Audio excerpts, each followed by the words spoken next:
paralelo. Desde aquí vamos a flexionar rodillas.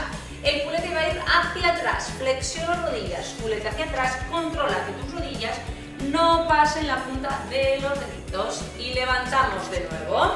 Me voy a colocar de la otra forma, de lateral, para que me veáis. Jarraitzen dugu berdin, hankak aldakaren zabalera puntak aurrera begira. Tolestuko ditugu belaunak ipurdia atzeraka eramaten.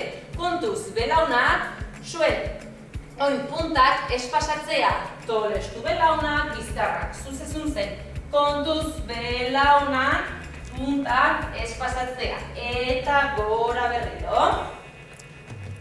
Oso ondo, el peso tendrá que estar en los talones. Una manera muy fácil de trabajar la sentadilla va a ser con una silla de nuestra casa, la colocaremos detrás.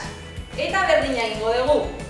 Tolestu belaunak, ipurdia atzeraka, flexiono rodillas, culete hacia atrás, como si quisieras tocar la silla. Recuerda, rodillas hacen un poquito de tensión hacia afuera, peso en los talones y alargo de nuevo el cuerpo.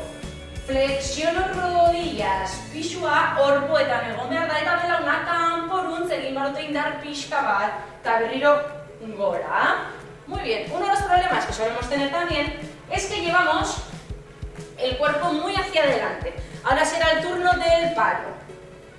Colocamos el palo delante, sigo con la silla detrás que nos viene muy bien para trabajar la sentadilla. Flexionamos y tengo que intentar no chocarme con el palo. El palo sigue recto, flexiono rodillas y levanto.